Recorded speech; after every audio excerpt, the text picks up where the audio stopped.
ओम नमः शिवाय। शिव जी सदा सहाय। ओम नमः शिवाय। गुरु जी सदा सहाय। संगत जी, गुरु जी का अनंतम अंतम शुक्राना, लख लख बार शुक्राना, अर्चित दा शुक्राना, सांस दा शुक्राना। संगत जी, जब हमारे साथ गुरु जी हैं, गुरु जैसे गुरु ऐसे महात्मा हमारे जिनका कोई वंश नहीं है, मतलब उन्होंने कहा था मैं था मैं हूँ और मैं ही रहूंगा, क्योंकि मेरी गद्दी पे बैठने वाला कोई वारिस नहीं है। मैं था मैं हूँ मैं ही रहूंगा। बहुत बेहतरता बात है।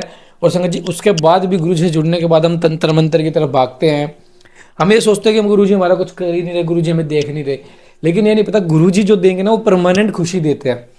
हम मानने बीच में आपको थोड़ा विश्वास विश्वास आपका बना रहे, थोड़ा थोड़ा करते रहे। लेकिन संगत जी, गुरुजी पे विश्वास रखो। गुरुजी जो देंगे ना आपको परमानेंट देंगे, स्थायी देंगे, जो लाइफ एंड तक आपके साथ जाएगा। गुरुजी की योजनाओं में कभी शक मत करो। गुरुजी जैसा कोई नहीं है। गुरुजी की अपार शक्ति हमारे साथ है। गुरुजी हमें इतना ब्लेस करते हैं, इतना ब्लेस करते हैं कि हमें कल्पना भी नहीं कि गुरुजी आप ऐसा भी कर सकते हैं। संगत जी, एक ऐसा चमत्कार मेरे जीवन में हुआ, मैं आपको शेयर करता हूँ। गुरुजी का बहुत प्यारा शुक्राना, बहुत प्यारा प्यारा शुक्राना संगत जी। कि संगत जी, एक बार की बात है, मैं बहुत ज़्यादा परेशान था, बहुत ज़्यादा परेशान था। कि मैं कोसने लग गया अपने आप को कि मेरा कोई साथ नहीं देता, ये नहीं देता, वो नहीं देता। उसी टाइम गुरुजी का मैसेज आता है उससे रिलेटेड कि तेरे साथ मैं हूं ना, और तुझे क्या चाहिए। संगत जी, कितना प्यारी, देखो हम जो सोचते हैं गुरुजी हमारे साथ करते हैं गुरुजी संगत जी जो हमारी दुविधा होती है उसको सपने की दुनिया में कटवा देते हैं। संगत जी, हाल ही में मेरी मेरे मैनेजर से बिल्कुल भी नहीं बन रही थी जहाँ मैं जॉब करता हूँ। मतलब इतनी ज़्यादा लड़ाई हो गई थी कि मारा पीटी तक बात आ गई थी कि या तो मैं उसको स्नैप मतलब चाटा मारने वाला था, या वो मुझे मारने वाला था। मतलब इतनी ज़्यादा हाथापाई तक बात पहुँच गई थी कि दोनों एक दूसरे को पीटने वाले थे। फिर संगत जी, मैं अब टेंशन में होगा कि अब कहीं एचआर में कंप्लेन कर देगा, मेरी तो जॉब गई। फिर संगत जी, मुझे सपने में गुरुजी जैसे उनके साथ मेरी सेटलमेंट करवा रहे हैं एक जगह बैठा के। और अगले दिन मैं गया तो मैनेजर बोला कि सॉरी अंकित, मुझे आपसे चिल्ला के बात नहीं करनी थी। फिर मैंने भी बोला सॉरी सर, मुझे भी आपसे चिल्ला के बात नहीं करनी थी।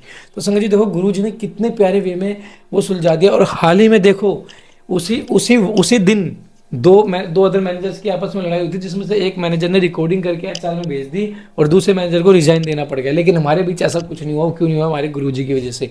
और फिर जब मैं घर आया ना संगत जी, मैंने गुरुजी का स्वरूप देखा। ये देखो, ये लोकेट स्वरूप था, मैंने पहन रखा था, ये टूटा हुआ था। मतलब जैसे मैंने कपड़े निकाले तो मेरे हाथ में आके गिर गया। मैंने देखा कि गुरुजी ने सारा कष्ट अपने ऊपर ले लिया। देखो संगत जी, कितना बड़ा कष्ट आया था ये। तो संगत जी, गुरुजी हमें संभालते हैं, और गुरुजी जब तक साथ है ना, आप टेंशन मत लो, गुरुजी सब कुछ संभाल लेंगे। बस आप गुरुजी की सेवा को स्वीकार करो, पाठ को एंड तक सुने, प्यारा सा कमेंट करें, जय गुरुजी, शुक्राना गुरुजी, जय गुरुजी। जय गुरु जी। षडधव शोधन की विधि अपमेनु कहते हैं कि यदुनन। इसके बाद गुरु शिष्य की योग्यता को देखकर उसके संपूर्ण बंधनों की निवृत्ति के लिए षडव शोधन करें। कला, तत्व, भुवन, वर्ण, पद और मंत्र, ये ही संस्कृत के 6 अध्वा कहे गए हैं। निवृत्ति आदि जो 5 कलाएं हैं उन्हें विद्वान पुरुष कलाध्वा कहते हैं। अन्य पांचों कलाओं से व्याप्त शिव तत्व से लेकर भूमि पर्यंत जो 26 तत्व हैं उनको तथाध्वा कहा गया है। यह अध्वा शुद्ध और अशुद्ध के भेद से 2 प्रकार का है। आधार से लेकर उन्मना तक भुवनध्वा कहा गया है। यह भेद और उपभेदों को छोड़कर 60 हैं। रुद्र स्वरूप जो 50 वर्ण हैं उन्हें वर्णाध्वा की संज्ञा दी गई है। पदों को पदाध्वा कहा गया है, जिसके अनेक भेद हैं। सब प्रकार के उपमंत्रों से मंत्राध्वा होता है, जो परम विद्या से व्याप्त है। जैसे तत्व नायक शिव की तत्व में गणना नहीं होती, उसी प्रकार उस मंत्र नायक महेश्वर की मंत्राध्वा में गणना नहीं होती। कलाध्वा व्यापक है और अन्य अध्वा व्यापक है। जो इस बात को ठीक ठीक नहीं जानता वह अध्व शोधन का अधिकारी नहीं है। जिसने 6 प्रकार के अध्वा का रूप नहीं जाना वह उनके व्यापक भाव को समझ ही नहीं सकता। इसलिए अध्वाओं के स्वरूप तथा उनके व्यापक भाव को ठीक ठीक जानकर ही अधव शोधन करना चाहिए। पूर्ववत कुंड और मंडल निर्माण का कार्य वहां करके पूर्व दिशा में 2 हाथ लंबा चौड़ा कलश मंडल बनवावे। तत्पश्चात शिवाचार्य शिष्य सहित स्नान और नित्य कर्म करके मंडल में प्रविष्ट हो पहले की ही भांति शिवजी की पूजा करें। फिर वहां लगभग 4 सेर चावल से तैयार की गई खीर में से आधा प्रभु को नैवेद्य लगा दे और शेष खीर को होम के लिए रख दे। पूर्व दिशा की ओर बने हुए अनेक रंगों से अलंकृत मंडल में गुरु 5 कलशों की स्थापना करें। 4 को तो चारों दिशाओं में रखें और एक को मध्य भाग में। उन कलशों पर मूल मंत्र के नमः शिवाय इन 5 अक्षरों को बिंदु और नाद से युक्त करके उनके द्वारा कल्प विधि का ज्ञाता गुरु ईशान आदि ब्रह्मों की स्थापना करें। मध्यावर्ती कलश पर ओम नमः ईशानाय नमः ईशानम स्थापयामि कहकर ईशान की स्थापना करें। पूर्ववर्ती कलश पर ओम मम तत्पुरुषाय नमः तत्पुरुषम स्थापयामि कहकर तत्पुरुष की दक्षिण कलश पर ओम शिवम अघोराय नमः अघोरम स्थापयामि कहकर अघोर की वाम या उत्तर भाग में रखे हुए कलश पर ओम वामदेवाय नमः वामदेवम स्थापयामि कहकर वामदेव की तथा पश्चिम के कलश पर ओम यम सधोजाताय नमः सधोजातम स्थापयामि कहकर सधोजात की स्थापना करे। तदंतर रक्षा विधान करके मुद्रा बांधकर कलशों को अभिमंत्रित करे। इसके बाद पूर्ववत शिवाग्नि में होम आरंभ करें। पहले होम के लिए जो आदि खीर रखी गई थी उसका हवन करके शेष भाग शिष्य को खाने के लिए दे। पहले की भांति मंत्रों का तर्पणयांत कर्म करके पूर्ण आहुति होम करने के पश्चात प्रदीपन कर्म करें। प्रदीपन कर्म में ओम हुम नमः शिवाय फट स्वाहा का उच्चारण करके कर्मशः हृदय आदि अंगों को 3-3 आहुतियां देनी चाहिए। अंगों में हृदय, सिर, शिखा, कवच, नेत्रत्रय और अस्त्र इन 6 की गणना है। इनमें से एक एक अंग को 3-3 बार मंत्र पढ़कर 3-3 आहुतियां देनी चाहिए। इन सब के स्वरूप का तेजस्वी रूप में चिंतन करना चाहिए। इसके बाद ब्राह्मण की कुमारी कन्या के द्वारा काते हुए सफेद सूत को एक बार त्रिगुण करके पुनः त्रिगुण करें। फिर उस मंत्र को अभिमंत्रित करके उसका एक छोर शिष्य की शिखा के अग्रभाग में बांध दे। शिष्य फिर सिर ऊंचा करके खड़ा हो जाए। उस अवस्था में वह सूत उसके पैर के अंगूठे तक लटकता रहे। सूत को इस तरह लटकाकर उसमें सुषुम्ना नाड़ी की संयोजना करें। फिर मंत्र गुरु शांत मुद्रा के साथ मूल मंत्र से 3 आहुतियों का होम करके उस नाड़ी को लेकर उस सूत्र में स्थापित करें। फिर पूर्ववत फूल फेंक कर शिष्य के हृदय में ताड़न करें और उससे चैतन्य को लेकर 12 आहुतियों के पश्चात शिव को निवेदित कर उस लटकते हुए सूत्र को एक सूत से जोड़े और हुम फट मंत्र से रक्षा करके उस सूत को शिष्य के शरीर में लपेट दे। फिर यह भावना करें कि शिष्य का शरीर मूल त्रयमय पास है। भोग और भोगत्व ही उसका लक्षण है। यह विषय इंद्रियों और देह आदि का जनक है। तदंतर शांतिता आदि 5 कलाओं को जो आकाश आदि तत्व रूपिणी है इस सूत्र में उनके नाम लेकर जोड़ना चाहिए। यथा इस प्रकार इन कलाओं का योजन करके उनके नाम के अंत में नमः जोड़कर उनकी पूजा करें।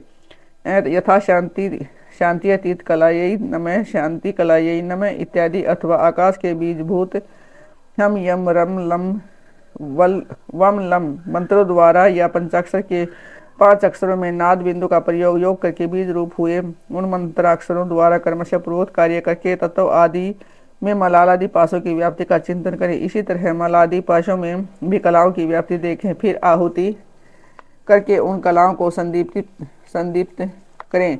तदंतर शिष्य के मस्तक पर पुष्प से ताड़न करके उसके शरीर में लिपटे हुए सूत्र को मूल मंत्र के उच्चारण पूर्वक शांति अतीत पद में अंकित करें। इस प्रकार क्रमशः शांति अतीत से आरंभ करके निवर्ती कला पर्यंत पूर्वोक्त कार्य करके 3 आहुतियां देकर मंडल में पुनः शिव का पूजन करें। इसके बाद देवता के दक्षिण भाग में शिष्य को कुश युक्त आसन पर मंडल में उत्तराभिमुख बैठाकर गुरु होम वशिष्ठ चरु उसे दे। गुरु के दिए हुए उस चरु को शिष्य आदर पूर्वक ग्रहण करके शिव का नाम ले उसे खा जाए। फिर 2 बार आचमन करके शिव मंत्र का उच्चारण करें। इसके बाद गुरु दूसरे मंडल में शिष्य को पंचकव्य दें। शिष्य भी अपनी शक्ति के अनुसार उसे पीकर 2 बार आचमन करके शिव का स्मरण करे। इसके बाद गुरु शिष्य को मंडल में पूर्ववत बिठाकर उसे शास्त्रोक्त लक्षण से युक्त दंत धावन दे। शिष्य पूर्व या उत्तर की ओर मुख करके बैठे और मौन हो। उस दतौन के कोमल अग्रभाग द्वारा अपने दांतों की शुद्धि करें। फिर उस दतौन को धोकर फेंक दे और कुल्ला करके हाथ धोकर शिव का स्मरण करें।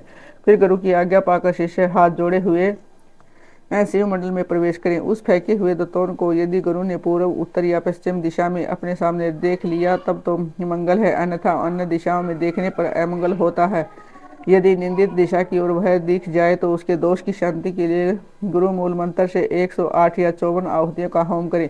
तत्पश्चात शिष्य का स्पर्श करके उसके कान में शिव नाम का जप करके महादेव जी के दक्षिण भाग में शिष्य को बिठाएं। वहां नूतन वस्त्र पर बिछे हुए कुश के अभिमंत्रित आसन पर पवित्र हुआ शिष्य मन ही मन शिव का ध्यान करते हुए पूर्व की ओर से सिरहाना करके रात में सोए में सूत बंधे हुए उस शिष्य की शिखा को शिखा से ही बांधकर गुरु नूतन वस्त्र द्वारा हुंकार उच्चारण करके उसे ढक दे। फिर शिष्य के चारों ओर भस्म, तिल और सरसों से 3 रेखा खींचकर फट मंत्र का जप करके रेखा के बाह्य भाग में दीप कालों के लिए बलि दे। शिष्य भी उपवास पूर्वक वहाँ रात में सोया रहे और सवेरा होने पर उठकर अपने देखे हुए स्वप्न की बातें गुरु को बताए। षडोत्सोधन की विधि। अपमन्यु कहते हैं, यदुनंद तदंतर गुरु की आज्ञा ले शिष्य स्नान आदि संपूर्ण कर्म को समाप्त करके शिव का चिंतन करता हुआ हाथ जोड़ शिव मंडल के समीप जाए। इसके बाद पूजा के सिवा पहले दिन का शेष सारा कृत्य नेत्र बंधन पर्यंत कर लेने के अनंतर गुरु उसे मंडल का दर्शन कराए। आंख में पट्टी बंदी रहने पर शिष्य कुछ फूल बिखेरे, जहाँ भी फूल गिरे वहीं उसको उपदेश दे। फिर पूर्ववत उसे निर्माल्य मंडल में ले जाकर ईशान देव की पूजा कराए और शिवाग्नि में हवन दे। यदि शिष्य ने दो स्वप्न देखा हो तो उसके दोष की शांति के लिए 100 या 50 बार मूल मंत्र से अग्नि में आहुति दे। तदंतर शिखा में बंधे हुए सूत को पूर्ववत लटका कर आधार शक्ति की पूजा से लेकर निवर्ती कला संबंधी वागीश्वरी पूजन पर्यंत सब कार्य होम पूर्व करे। इसके बाद निवर्ती कला में व्यापक सती वागीश्वरी को प्रणाम करके मंडल में महादेव जी के पूजन पूर्वक 3 आहुतियां दे। शिष्य को एक ही समय संपूर्ण योनियों में प्राप्त कराने की भावना करें। फिर शिष्य के सूत्रमय शरीर में ताड़न प्रोक्षण आदि करके उसके आत्म चैतन्य को लेकर द्वादशांत में निवेदन करे।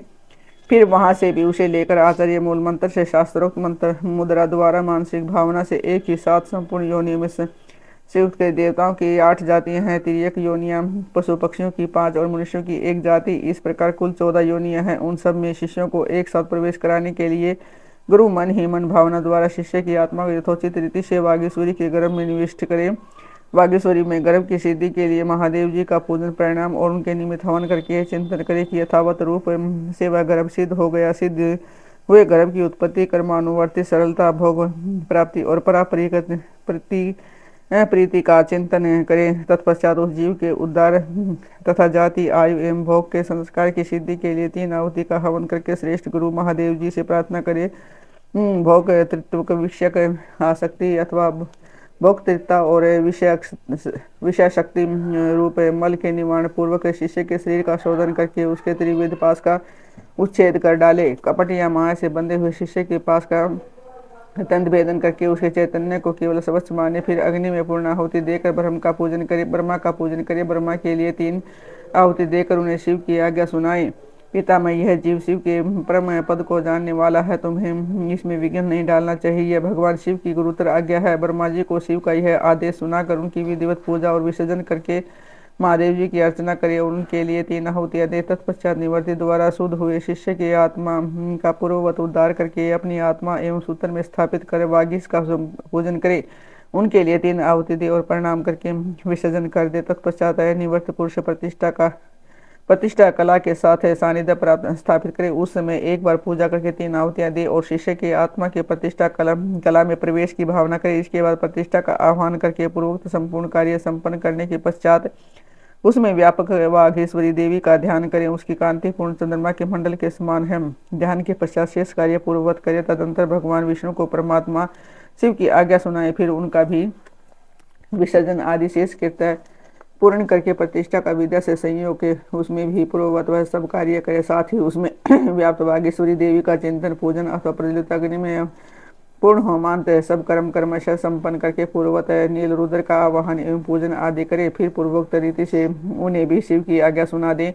तदंतर उनका भी विसर्जन करके शिष्य की दोष शांति के लिए विद्या कला को लेकर उसकी व्याप्ति का अवलोकन करे और उसमें व्यापिका वागीश्वरी देवी का पूर्वत ध्यान करे। उनकी आकृति प्रातःकाल के सूर्य की भांति अरुण रंग की है। वे 10 दिशाओं को उद्भाषित कर रही हैं। इस प्रकार ध्यान करके शेष कार्य पूर्ववत करे। फिर महेश्वर देव का आह्वान पूजन और उनके उद्देश्य से हवन करके उन्हें मन ही मन शिव की प्रोक्त आज्ञा सुनाए। तत्पश्चात महेश्वर का विसर्जन करके अन्य शांति कला को शांतिता कला तक पहुंचाकर उसकी व्यापकता का अवलोकन करे। इसके स्वरूप में व्यापक वागीश्वरी देवी का चिंतन करे। उसका स्वरूप आकाश मंडल के समान व्यापक है। इस प्रकार ध्यान करके पूर्णाहुति होम पर्यंत सारा कार्य पूर्ववत करे। शेष कार्य की पूर्ति करके सदाशिव की विधिवत पूजा करे और उन्हें भी अमित पराक्रमी शंभु की आज्ञा सुना दी। फिर वहां भी पूर्ववत शिष्य के मस्तक पर शिव की पूजा करके उस वागीश्वरी देव को प्रणाम करे, उसका विसर्जन कर दें। शिव मंत्र से पूर्ववत शिष्य के मस्तक का प्रोक्षण करके यह चिंतन करें कि शांतिता प्रतिकला का शिव मंत्र में विलय हो गया। 6 अध्यायों से परे जो शिव की सर्वाधव्यापिनी पराशक्ति है वह करोड़ों सूर्यों के समान तेजस्विनी है। ऐसा उसके स्वरूप का ध्यान करे। फिर उस शक्ति के आगे शुद्ध स्फटिक के समान निर्मल हुए शिष्यों को ले ले आकर बिठा दे और आचार्य कैची को धोकर शिव शास्त्र में बताई हुई पद्धति के अनुसार सूत्र सती उसकी विशिखा का भेदन करे। उस शिखा को पहले गोबर में रखकर फिर ओम नमः शिवाय वो सठे का उच्चारण करके उसका शिवाग्नि में हवन कर दे। फिर कैची धोकर रख दे और शिष्य की चेतना को उसके शरीर में लौटा दे। उसके बाद जब शिष्य स्नान आचमन और स्वास्थ्य वाचन कर ले तब उसके मंडल के निकट ले जाए और शिव को दंडवत प्रणाम करके क्रियालोप जनित दोष की शुद्धि के लिए यथोचित रीति से पूजा करे। तदंतर वाचक मंत्र का धीरे धीरे उच्चारण करके अग्नि में 3 आहुतियां दे। फिर मंत्र वैकल्पिक जनते दोष की शुद्धि के लिए देवेश्वर शिव का पूजन करके मंत्र का मानसिक उच्चारण करते हुए अग्नि में 3 आहुतियां दे। वहां मंडल में विराजमान अम्बा पार्वती सहित शंभु के समा आराधना करके 3 आहुतियों का हवन करने के पश्चात गुरु हाथ जोड़कर इस प्रकार प्रार्थना करें, भगवान आपकी कृपा से इस शिष्य की षड्व शुद्धि की गई है, अतः अब आप इसे अपने अविनाशी परम धाम में पहुंचाइए।